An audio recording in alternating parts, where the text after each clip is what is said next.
Connecting people with conversations. That's what we do on arrow.net, ARROE.net. All right, let's do it. Let's play it forward. These are real people, real stories, the struggle to play it forward.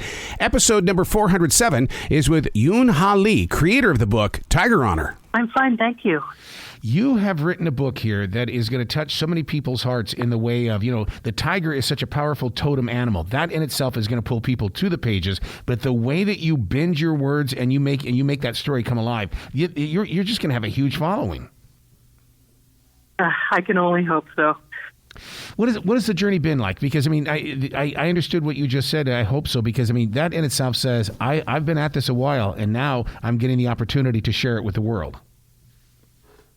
Yeah, I decided in third grade that I wanted to be a writer because I had an inspirational teacher who really liked to push creative writing named Mr. McCracken. And also, nobody tells third graders about self-employment tax, or that, a lot of writers don't make it big like Stephen King or J.K. Rowling. So I just sort of plugged at it. I started sending stories out when I was in sixth grade. Obviously, the stories were not very good, and I got my share of rejection slips. But I can only say that the only difference between me and a writer who is not published is perseverance. It's time and stubbornness and sticking to it and working at the craft. That's interesting you say time and stubbornness, because isn't that really the meaning of the tiger? And the name of your book is Tiger Honor, because, in studying totem animals and stuff like that, the tiger is all about patience. Just wait for it to happen. I guess it could be seen that way.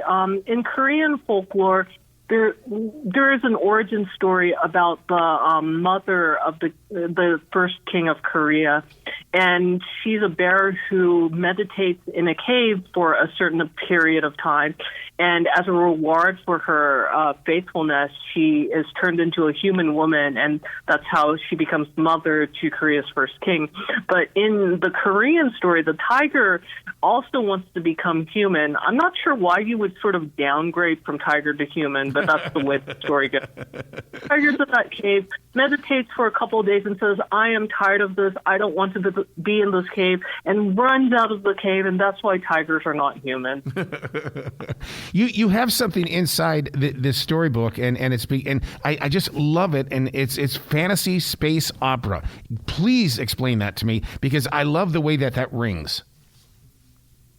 Yeah, so the canonical space opera that a lot of people are familiar with is Star Wars. It's set in space. There are big space battles, huge starships, robots, but it's not super correct about physics, because the idea is to have big adventures in space, not to be a physics textbook. So Tiger Honor is a space opera in a similar vein, except instead of the Force, my magic in this book comes from Korean folklore and mythology. So there are shamans, there is weather magic. Dragons are in control of weather because they're creatures of the sea and of the clouds. There are fox spirits who are able to change shape and to charm people. So there are mythological creatures, and the ships run on magic instead of running on, nuclear fusion. Boy, that Rick Riordan, he's the guy when it comes to you, that he says about you. He says that you keep us moving. You keep us moving forward with the way that you use your words. I'm very flattered that he said that. Certainly, I've been trying to learn how to be a better writer by reading Rick's books, because he has a way of writing stories that are approachable to kids, to younger readers, while being exciting for adults as well. And that's a skill that I'm working on developing. Doesn't that skill also give you the opportunity to live inside your imagination, and then from that imagination come the characters? Yes, absolutely. One of the reasons I was drawn to fantasy and science fiction as a kid was that I didn't want to imagine being in a city in Earth, or being a school kid. Like, I was already a school kid. I knew what it was like to do school. I wanted to go to another planet or to a medieval castle. Those were the sorts of adventures that I dreamed of having, and those are the sorts of books that I like to write. I'll tell you, school teachers, I would love to hear their reaction to your book, Tiger Honor. And the reason why is because you use math as a part of your story sharing. Yeah, I have a background in math. I got my degree in mathematics from Cornell University. And even though people don't think of math and storytelling as related, my math background actually prepared me to write novels because mathematics is the study of patterns. And a story has patterns that, a plot will have ups and downs in a certain way. Characters will go through a journey. And I found that writing a novel is a little bit like writing a math proof. You start with a certain premise, like you have a character in a situation, and then you develop the consequences of that premise, and then you come to a conclusion. So it's almost exactly like writing a math proof. So how long does it usually take you to pin out a book? Because, I mean, usually when the desire to write a book for me hits me, I know that it's going to be 2.5 years of work that's going to go into it. Oh, yes, absolutely.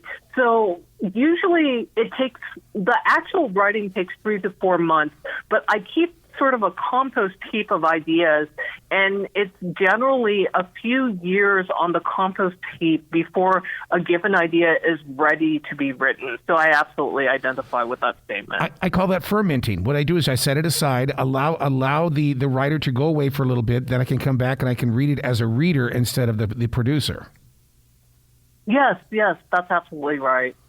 But does that leave the door open, though, for the perfectionist to come in? Because, I mean, you know how that writing perfectionist is. It's got to have a rhythm to it. It's got to have, something about it. And you've got to be able to say, be nice to me.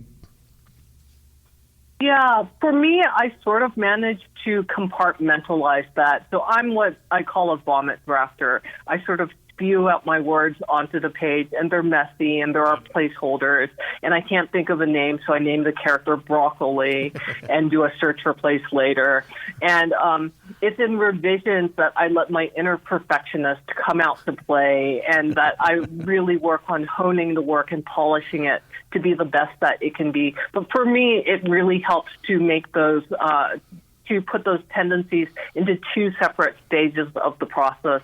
I've got a friend who writes, and she needs to polish as she goes. And so her first drafts are beautiful and pretty much ready to go. But for me, I really rely on that revision time. Even though this book is for YA readers, young adult readers, do you still, as a writer, have a wine glass moment? And what I mean by that is that after a sip of wine, you go back in there and you do something to the story that you wouldn't have done without that wine. Yeah, I think I do. Actually, so I outline my novels chapter by chapter, but I like to say that I always reserve the right to have a better idea. And generally about 4 chapters in, I throw out the outline and I start to wing it because I have a better idea. Yes. What about music when you were writing? Because, I mean, there is a flow to your words. So are you listening to music? Yes, I am one of the writers.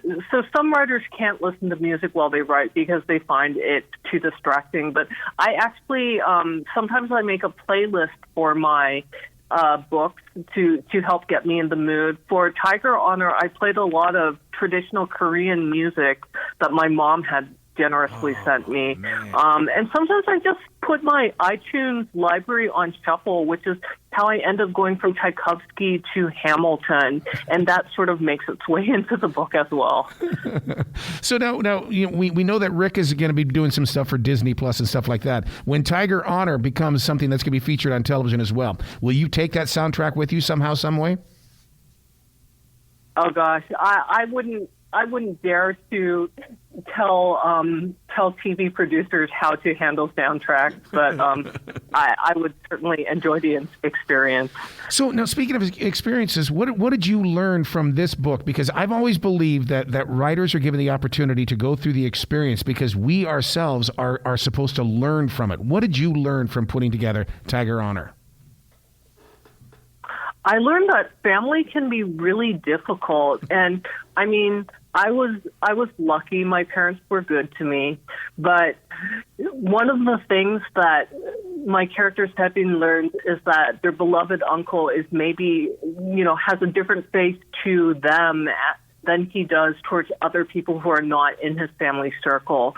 And as I grow up, the way that I see my parents or my cousins or my aunts and uncles, I had sort of a child's view of them. And now as an adult, I see that they are much more complex and they have more complex histories and motivations than I realized. And I think that's something that happens to all of us as we grow older. And I don't necessarily mean like I'm 42. I don't think you have to be 42 to have the realization that everybody has different sides and that we have these multiplicities of identities that we have to navigate with each other. Is there a website where readers can come and learn more about you, as well as, to get into your earlier writings and things like that? Because, this is an open door now. It's time for you to walk through. Yes, I have a website at yoonhalee.com. That's YOONHALEE.com. I love it. Please come back to this show anytime in the future, and I do mean that, because Rick has been on my show 4 times, so that means you have 3 more times to catch up with Rick. Sounds like a plan. Let's do it. You be brilliant today, okay? You too. Thank you so much for having me.